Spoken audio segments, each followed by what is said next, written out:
దంత సమస్యలు మెడిసిన్స్తో తగ్గుతాయా అని కొంతమంది అడుగుతుంటారు. అసలు దంత సమస్యలు ముఖ్యంగా మూడండి.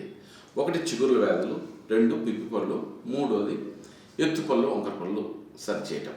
ఇవి సాధారణంగా మూడు: చిగుర్ల వ్యాధులు, పిప్పి పళ్ళు లేదా ఎత్తుపళ్ళు వంకర పళ్ళు సరి చేయటం.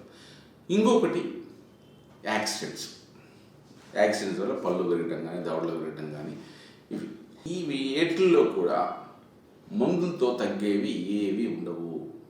డాక్టర్ దగ్గర ట్రీట్మెంట్ చేయించుకోవాల్సిందే. మందులతో తగ్గేటువంటి కొన్ని సమస్యలు ఉన్నాయి. అవి ఏంటంటే నోటి లోపల చర్మం మీద వచ్చేటువంటి రకరకాల చర్మ వ్యాధులు, కురుపులు, పుండ్లు, గాయాలు, కాలిన గాయాలు, కొరుక్కున్న గాయాలు, ఇవి కొన్ని మాత్రమే మందులతోటి తగ్గే అవకాశం ఉంది లేదా మెయింటైన్ చేసే అవకాశం ఉంది.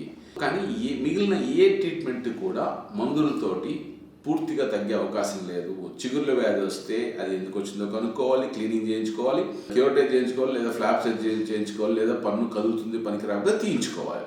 అలాగే పిప్పి పన్ను వస్తే దాన్ని ఎందుకు వచ్చిందో చూసుకోవాలి, రాకుండా ప్రయత్నాలు చేయాలి. తర్వాత వచ్చిన తర్వాత ఆ పాడైపోయిన భాగాన్ని క్లీన్ చేసుకొని సిమెంట్తో ఫిల్లింగ్ చేయించుకోవాలి, లేదా ఎక్కువ డ్యామేజ్ అయిపోయి నొప్పి వస్తుంది దాన్ని రూట్ కెనాల్ ట్రీట్మెంట్ చేయించుకోవాలి, ఆ తర్వాత క్యాప్ వేయించుకోవాలి, లేదా పూర్తిగా పాడైపోతే పన్ను తీయించుకొని పన్ను కట్టించుకోవాలి.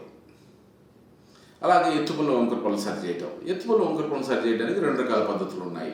ఒకటి బ్రేసెస్ అంటే క్లిప్స్ వేసేసి సరి చేయించుకోవడం, ఇంకోటి ఆర్థో అలైనర్స్ ట్రాన్స్పరెంట్గా ఉండేటువంటి ఒక అప్లయన్స్ ద్వారా ఎత్తుపళ్ళు వంకర పళ్ళు సరి చేసుకునే విధానం. ఈ రెండు పద్ధతుల్లో ఎత్తుపళ్ళు వంకర పళ్ళు సరి చేసుకోవచ్చు.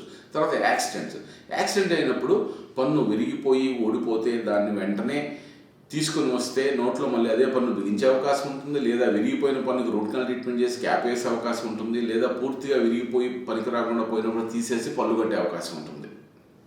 ఓకే, నమస్తే.